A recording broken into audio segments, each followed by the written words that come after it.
오늘 함께 살펴볼 하나님의 말씀은 사무엘상 1장 1절에서 11절까지 말씀입니다. 에브라임의 산지 라마다임 소빔에 에브라임 사람 엘가나라 하는 사람이 있었으니 그는 여로함의 아들이요 엘리우의 손자요 도후의 증손이요 숲의 현손이더라. 두 아내가 있었으니 한 사람의 이름은 한나요 한 사람의 이름은 브닌나라. 브닌나에게는 자식이 있고 한나에게는 자식이 없었더라. 이 사람이 매년 자기 성읍에서 나와서 실로에 올라가서 만군의 여호와께 예배하며 제사를 드렸는데 엘리의 두 아들 홈니와 비느하스가 여호와의 제사장으로 거기에 있었더라. 엘가나가 제사를 드린 날에는 제물의 분깃을 그의 아내 브닌나와 그의 모든 자녀에게 주고 한나에게는 갑절을 주니 이는 그를 사랑함이라. 그러나 여호와께서 그에게 임신하지 못하게 하시니 여호와께서 그에게 임신하지 못하게 하심으로 그의 적수인 브니나가 그를 심히 격분하게 하여 괴롭게 하더라. 매년 한나가 여호와의 집에 올라갈 때마다 남편이 그같이 하매 브니나가 그를 격분시키므로 그가 울고 먹지 아니하니 그의 남편 엘가나가 그에게 이르되 한나야 어찌하여 울며 어찌하여 먹지 아니하며 어찌하여 그대의 마음이 슬프냐 내가 그대에게 10 아들보다 낫지 아니하냐 하리라. 그들이 실로에서 먹고 마신 후에 한나가 일어나니 그때 제사장 엘리는 여호와의 전 문설주 곁 의자에 앉아 있었더라. 한나가 마음이 괴로워서 여호와께 기도하고 통곡하며 같이 읽겠습니다. 서원하여 이르되 만군의 여호와여 만일 주의 여종의 고통을 돌보시고 나를 기억하사 주의 여종을 잊지 아니하시고 주의 여종에게 아들을 주시면 내가 그의 평생의 그를 여호와께 드리고 삭도를 그의 머리에 대지 아니하겠나이다. 아멘. 오늘의 말씀을 근거로 절망 속에서도 기도합니다라는 주제로 함께 하나님의 말씀을 살펴보도록 하겠습니다. 우리는 이제 기도해야 된다라는 말을 알고 있습니다. 아니 너무나 잘 알고 있습니다. 주일학교 때부터 또 신앙생활 처음 시작할 때부터 말씀과 기도와 예배 가장 중요한 세 가지 핵심 우리 신앙의 기본이고 기초라고 또 배웠죠. 또 특별히 우리 아이들에게는 기도하는 방법을 기도 손을 통하여서 하나님 아버지 감사합니다 용서해 주세요 예수님 이름으로 기도합니다 이런 식으로 또 기도를 가르쳐 주기도 하죠. 또 수없이 이런 말들도 들었습니다. 기도는 영혼의 호흡이다. 기도는 차가 달리기 위한 기름과 같다. 기도 없는 신앙은 생명 없는 믿음이다. 등등 기도에 대한 것은 수없이 강조 또 강조합니다. 기도는 믿음의 사람에게 우리 신앙인들에게 없어서는 안 되는 정말 중요한 부분이고 또 하나님과 교제하는 가장 효과적인 또 가장 직접적인 방법임을 우리는 너무나 잘 알고 있습니다. 머리로는 너무나 잘 알고 있지만 그러나 삶의 자리에 들어가 보면 또 그게 또 잘 안 되는 것도 현실이긴 합니다. 말씀을 준비하면서 제 예전 학생 때 시험 기간 때가 떠올랐습니다. 이제 시험 기간이 다가올 때 이제 어떻게 다짐을 했냐면 이제 하루에 이제 공부하기 전에 이제 기도하고 성경 한 장 보고 그 다음에 시험 준비를 해야겠다, 공부를 해야겠다 이렇게 좀 다짐을 했었습니다. 왜냐하면 공부하는 것이 하나님의 영광을 위해서고 하나님의 뜻을 위해서기 때문에 항상 그것이 중요하다라는 생각으로 하려고 했죠. 시험이 멀게 느껴졌을 때는 한 3주, 4주 남았을 때는 말씀도 읽고 또 기도도 더 깊게도 하고 이렇게 할 수 있었는데 이제 점점 시간이 가까워질수록 시험이 가까워질수록 이제 공부할 게 많고 또 마음이 조급해지니까 기도는 점점 짧아집니다. 그래서 나중에는 눈 감았다가 아멘 하고 그냥 마치 그냥 지나가듯이 마치 식기도를 짧게 할 때 눈 감았다 떠는 것처럼 그 정도로 하고 그냥 지나가 버릴 때도 있었던 것 같습니다. 기도의 중요성은 잘 알지만 기도의 중요성 너무 잘 알고 있지만 정작 현실이 어렵고 또 여러 가지 어려운 상황 가운데 내가 있으면 기도가 멀어지는 것도 사실입니다. 마음이 상하면 내 마음을 들어줄 사람을 찾고 일이 꼬이면 일을 해결할 수 있는 방법을 구색하고 억울하면 내 말을 들어줄 하소연할 사람을 찾는 것이 먼저고 나중에 돼서 깨달음과 뭔가 있으면 맞아 기도했었어야지 라는 생각을 나중에 하는 것이 현실입니다. 근데 오늘 본문에 나오는 한나는 정말 기도로 풀어내는 기도의 사람입니다. 누구보다 깊은 그 절망 가운데 있지만 그러나 그 절망의 자리에서 하나님께 나아가는 모습을 오늘 말씀에서 볼 수가 있습니다. 한나의 이야기를 통해서 우리도 절망 속에서 여전히 기도할 수 있는 그러한 믿음의 신앙의 본을 함께 배우는 그러한 시간이 되길 원합니다. 자, 우리 오늘 새롭게 살펴볼 이 사무엘상 1장의 내용은 이제 엘가나 가정의 이야기로 시작을 합니다. 엘가나는 믿음의 사람이었습니다. 해마다 실로에 올라가서 이제 제사를 드리고 하나님께 예배하는 경건한 집안입니다. 항상 하나님께 예배하고 그리고 그 제사를 드리는 그 제사를 항상 우선순위에 두는 아주 경건한 집안입니다. 그런데 이 경건한 그 집안, 이 가정에 좀 안타까운 일이 있는데 바로 아내 한나가 지금 아이가 없다는 상황입니다. 고대 이스라엘 사회에서 여인이 자녀를 낳지 못하는 것은 좀 큰 문제입니다. 당시 사람들은 이 자녀를 단순히 그냥 둘이 낳아서 사랑의 결과 정도가 아니라 하나님의 복으로 생각합니다. 하나님의 복의 통로, 하나님의 일하시는 그 복의 통로로 여깁니다. 그래서 아이가 없다라는 것이 단순히 내 몸이 좀 안 좋아서 정도가 아니라 하나님께 사랑받지 못했다, 더 나아가서 하나님의 저주를 받았다, 이제 이렇게 좀 생각을 합니다. 그래서 여인들의 가장 큰 이제 미션은 뭐냐면, 결혼하고 나서 가장 큰 미션은 뭐냐면 자녀를 낳아야 됩니다. 가능하면 많은 자녀를 낳아야 자신의 존재 가치, 이유를 증명하던 그런 시대가 바로 이 당시 시대였습니다. 그런 상황에서 아마 남편 엘가나는 현실적인 이유로 아마 두 번째 아내를 맞이했을 가능성이 높습니다. 2절에 보면 이렇게 돼 있습니다. 한 사람의 이름은 한나, 다른 사람의 이름은 브닛나라, 이렇게 말하고 있습니다. 한나를 먼저 언급했고 그 다음에 브닛나를 언급한 것을 보면 아마 한나가 첫 번째 아내였을 겁니다. 사랑해서 만나서 결혼을 했는데 자녀가 없는 상태가 지속되니 자녀를 낳기 위해서 아마 브닛나를 또 두 번째 아내로 맞아들였을 가능성이 있습니다. 그래서 이 브닛나를 통하여서 자녀를 얻었던 것이죠. 그래서 엘가나 가정에는 이제 후사가 결정은 됩니다. 이제 자녀가 생겼기 때문에 이제 자녀가 없는 문제는 사라진 건 맞습니다. 다만 그 집안 안에서 갈등의 씨앗은 여전히 남아 있었습니다. 브닛나는 자녀가 있었고 한나는 없었는데 브닛나는 이것을 아마 무기처럼 이용했던 것 같습니다. 6절에 보면 뭐라고 되어 있었냐면 그의 적수인 브닛나가 그를 심히 격분하게 하여 괴롭게 하더라 라는 말을 통하여서 이 브닛나는 아마 한나를 자녀를 이용해서 괴롭혔을 가능성이 굉장히 높습니다. 한번 상상을 해보겠습니다. 실로로 올라가서 이제 제사 드리는 때에 모든 가족이 다 이제 예배를 드리러, 제사를 드리러 같이 올라갔을 겁니다. 브닛나는 막 아이들과 함께 올라가고 있고, 그리고 한나는 혼자 가고 있었습니다.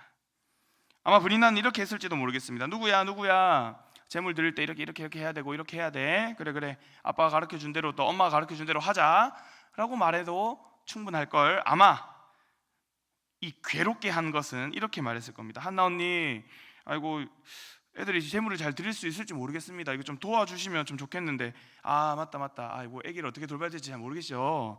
아이고 그냥 저희가 하겠습니다. 그냥 조용히 계셔도 됩니다 라고 했을 가능성도 있지 않겠습니까? 말은 아마 공손하게 했겠지만 아이가 없다라는 이유로 그 아이를 걸고 넘어지면 굉장히 그에게는 상처가 되는 것이죠. 막 옆에서 마음을 찌르지 않겠습니까? 브닛나는 한나만큼 이 엘가나에게 사랑을 많이 못 받았기 때문에 그것을 가지고 또 어떻게든 공격을 하려고 하는 적수로서 지금 한나를 괴롭히고 있습니다. 한나는 아무리 남편의 사랑을 많이 받아도 그것이 위로가 되지는 않습니다. 재물의 분깃을 2배로 받고 또 나중에는 내가 10아들보다 내가 더 낫지 않냐 라고 말을 한들 그런 위로로 자신의 상황에 대한 슬픔을 다 치유받지는 못합니다. 근데 말씀에서는요, 이게 굉장히 놀라운 사실을 하나 알려줍니다. 5절에 지금 뭐라고 말하냐면 여호와께서 그에게 임신하지 못하게 하시니 라고 말하고 있습니다. 그러니까 한나가 뭔가 문제가 있어서, 한나가 몸에 문제가 있어서 라기보다는 하나님께서 이 상황을 주권적으로 이용하셔서 지금 그 한나에게 태를 열지 않은 것이죠. 이것이 굉장히 지금 우리가 살펴봐야 될 문제입니다. 사람의 눈에는 불행이고 세상 사람들은 그것이 저주 같다라고 말하지만 지금 하나님의 주권 아래서 지금 이 일들이 이루어져 가고 있는 겁니다. 지금 한나의 다친 태는 하나님께서 저주를 내린 게 아니라 지금 하나님께서 뭔가를 하시려고, 물론 한나의 상황은 굉장히 힘들고 어렵지만 그러나 하나님의 섭리 가운데 있다라는 것이죠. 하나님은 지금 이 한나의 태를 닫으심으로 지금 한나를 준비시키고 있다는 것이죠. 우리 인생을 살다 보면 이럴 때 있습니다. 내가 아무리 노력해도 뭔가 문이 열리지 않고 뭔가 풀리지 않고 여러 가지 상황과 환경이 뭔가 되지가 않아서 하나님, 왜 이렇게 내 상황이 풀리지가 않고 뭔가 해결이 되지 않습니까? 라고 묻는 그런 때들이 종종 있습니다. 그런데 믿음의 눈으로 봤을 때 그것이 하나님께서 나를 단순히 그저 안 되게 하는 그런 상황으로 몰아내신 것이 아니라 사실 어떻게 보면 우리의 믿음을 보시려고 우리를 더 그 자리로 가게 하시려고 부르신 것이 아닌가라는 생각도 해보아야 되는 것이죠. 한나의 경우가 바로 그랬습니다. 하나님은 한나의 태를 의도적으로 닫으셨습니다. 그리고 그 닫힌 태를 통해서 한나를 기도의 자리로 가게 하고 새 시대를 준비합니다. 물론 한나는 처음에는 이해할 수 없었을 겁니다. 왜 나만 이런 어려운 상황인가? 나만 왜 이렇게 힘드냐? 왜 나에게만 자녀가 없는 건가라고 하나님께 아니면 또 여러 가지 한탄을 했을지 모릅니다. 그러나 그 절망 속에서 한나는 다른 것을 바라보지 않습니다. 우리가 살펴보겠지만 하나님 앞에 무릎을 꿇고 하나님 앞에 기도하는 모습으로 나아가는 것이죠. 절망이라고 했을 때 우리는 항상 끝이라고 생각합니다. 뭔가 문제가 생기면 이게 끝이구나, 나는 안 되구나. 그런데 믿음의 사람들은 절망은 오히려 하나님께로 나아가는 통로가 됩니다. 우리가 겪는 막힘과 좌절이 하나님이 없어서가 아니라 때로는 우리를 하나님을 의지하게 하려고, 우리를 기도의 자리로 가게 하려고 그렇게 우리를 그 자리로 가게 하기 위한 초대라고 볼 수도 있는 것입니다. 하나님께서 이렇게 말씀하시겠습니다. 나에게로 와라. 네가 할 수 있는 것이 없다는 것을 인정해라. 그리고 나를 의지해라 라고 하나님께서는 그 상황을 허락하실 수도 있다는 것이죠. 한나는 그러하여서 하나님께 나아가는 통로로 그는 나아갑니다. 그 자리에서 하나님의 새로운 인생의 이야기가 쓰여지기 시작합니다. 절망 속에서 한나는 하나님 앞에 나아갔습니다. 9절에 보면 이렇게 되어 있습니다. 그들이 실로에서 먹고 마신 후에 한나가 일어나니 라고 말합니다. 여기서 일어났다는 것은 하나님 앞에 기도하려고 기도의 자리로 나아갔다는 뜻입니다. 그저 앉아있고 가만히 있는 것이 아니라 가족들이 가만히 있는 그곳에서 나는 기도해야겠다, 나는 하나님 앞에 뜻을 구해야겠다라고 생각하고 그 자리에서 일어나서 하나님 앞으로 나가서 무릎을 꿇습니다. 성경은 한나의 마음을 이렇게 표현합니다. 그 기도 가운데 이렇게 되어 있습니다. 뭐라고 되어 있냐면 1장 10절에 마음이 괴로워서 여호와께 기도하고 통곡하며 라고 말합니다. 자신에게 이러한 슬픔과 마치 다른 사람이 봤을 때는 저주처럼 느껴지는 이 상황이 얼마나 마음이 참 쓰리고 통곡스러웠던지, 그는 얼마나 괴로웠던지 그 괴로움이 자신에게는 너무나 컸음을 봅니다. 그런데 한나는 이것을 사람들한테 말한 게 아닙니다. 누구야 와봐라, 내가 얼마나 힘드냐, 힘들어, 말로 다른 사람한테 한 것이 아니라 이것을 하나님 앞에 가져갑니다. 하나님께 자신의 마음을 내어놓습니다. 이렇게 말하는 대상이 누구냐? 하나님인 것이죠. 사람한테 가서 내 이렇게 힘들다 이게 아니라 하나님께 기도하면서, 괴롭지만 이 토로할 대상을 하나님께 둔 것이죠. 한나의 통곡에는 이 두 가지의 고백이 담겨 있습니다. 첫 번째는 뭐냐면 하나님만이 내 문제를 아십니다 라는 것이고, 또 두 번째는 그러나 하나님, 제 상황이 어땠든 간에, 제 마음이 어땠든 간에 저는 여전히 하나님을 신뢰합니다 라는 마음을 가지고 지금 하나님 앞에 기도하고 있는 것이죠. 눈물로 드린다고 해서 다 믿음의 기도가 아닙니다. 어떤 눈물은 그냥 절망일 뿐이고, 또 어떤 눈물은 믿음이기도 합니다. 지금 한나는 믿음으로 기도하고 있는 것이죠. 한나의 눈물은 하나님을 향한 믿음의 눈물입니다. 그래서 11장이 1절에 뭐라고 말하냐면, 기도 중에 하나님을 뭐라고 부르냐면 만군의 여호와라고 부릅니다. 하나님을 부를 때 이 호칭을 만군의 여호와, 만군의 여호와가 뭡니까? 쉽게 말하면 군대 대장이신 여호와, 모든 군대의 장이신 여호와라는 뜻입니다. 당시 이스라엘은 주변 나라들의 강력한 어떤 군사력과 이런 것들에 있어서 열세한 나라였습니다. 그래서 주변 나라들의 위험이 도사리고 있던 그러한 지형이었고, 개인의 삶도 또 불안과 무력감으로 가득합니다. 이때는 이제 그 말 그대로 사사시대의 마지막 시대로서 영적인 어두움과 타락이 가득한 시대, 인생에는 각각의 인생에도 희망은 없는 절망이 가득한 시대였습니다. 근데 한나는 뭐랍니까? 하나님을 말할 때에 그 모든 세상의 세력들, 그 세상의 어떤 것보다 우리 하나님 더 크십니다, 우리 하나님 더 강하신 분이십니다 라고 고백하는 것이죠. 쉽게 말하면 한나는 지금 이렇게 말하는 겁니다. 하나님, 제가 너무 힘들고 어렵습니다. 제가 너무 정말 마음이 쓰립니다. 그러나 내 고통보다, 내 힘듦보다 하나님은 훨씬 크신 분이십니다. 우리 하나님 군대 대장 되신 분이십니다. 모든 상황과 환경보다 뛰어나신, 초월하신 그분이 바로 우리 하나님이십니다 라고 고백하는 것이죠. 우리는 종종 하나님 앞에 탄식하면서 기도한다고 하면서, 사실 탄식이 아니라 하나님 앞에 그냥 쏟아내는 경우가 많습니다. 하나님 정말 왜 이러십니까? 하나님 왜 나만 이렇게 힘듭니까? 그러니까 기도처럼 보이지만 따지기만 하는 그런 기도도 적지 않습니다. 근데 한나의 기도는 다릅니다. 자신이 정말 힘들고 어려워서 기도하지만서도 동시에 신뢰가 있습니다.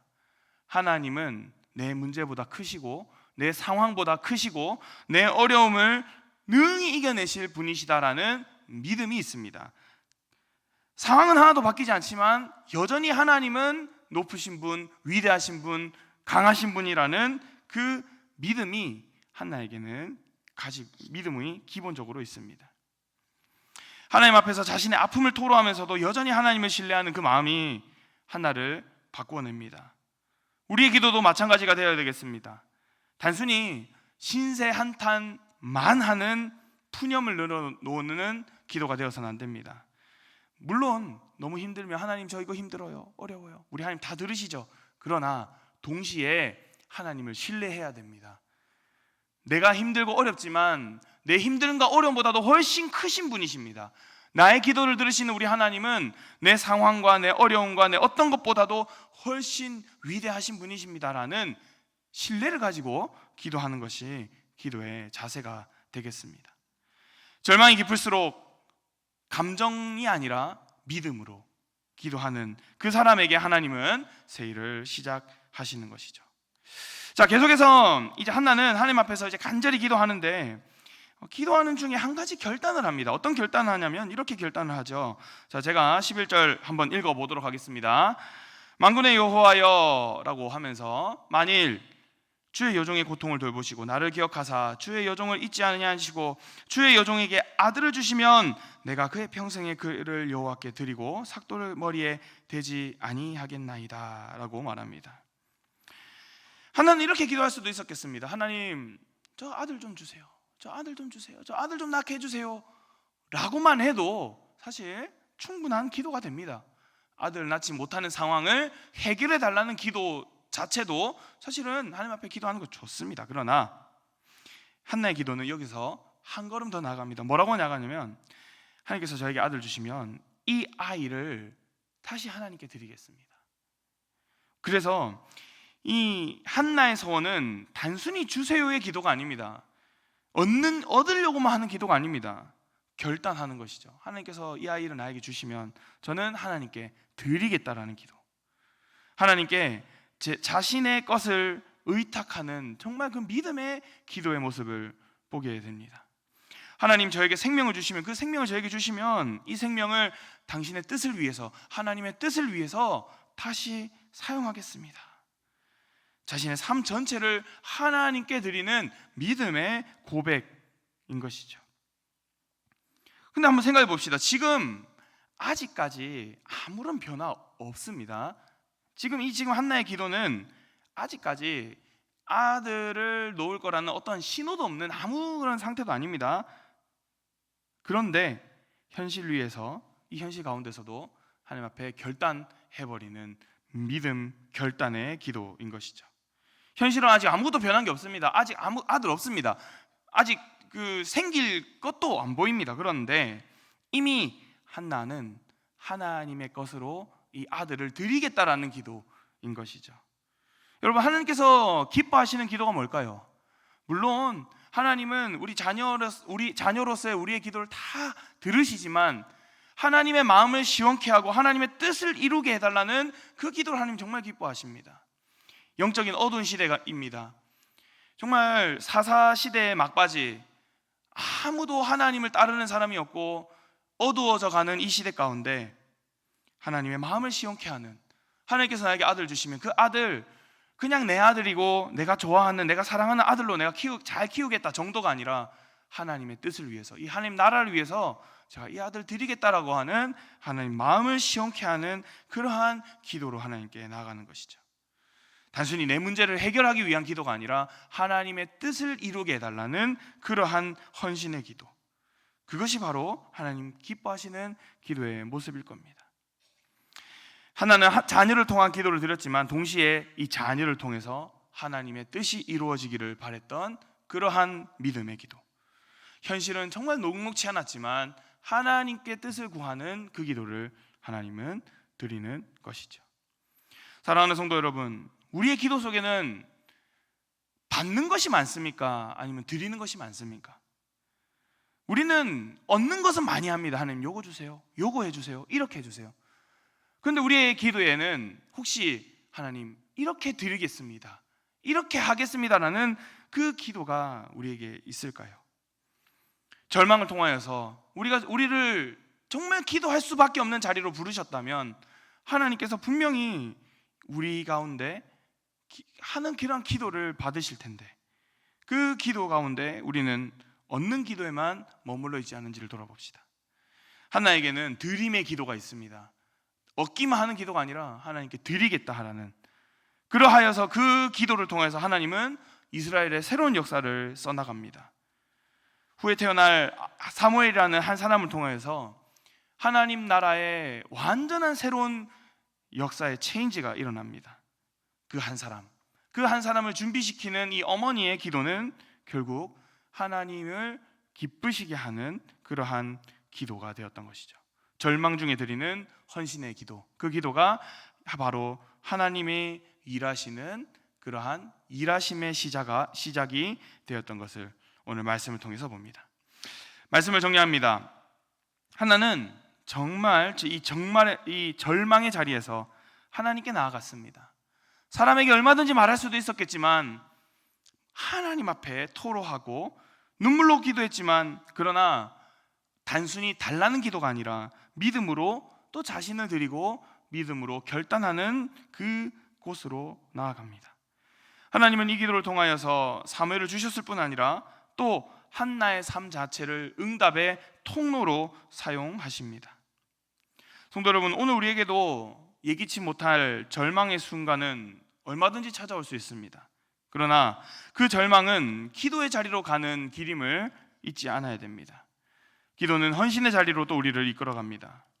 항상 기도하되 절망 속에서도 기도합시다. 그리고 그 기도 속에서도 하나님께 우리의 자신을 온전히 드리는 믿음의 사람 되시기를 주님의 이름으로 축원합니다.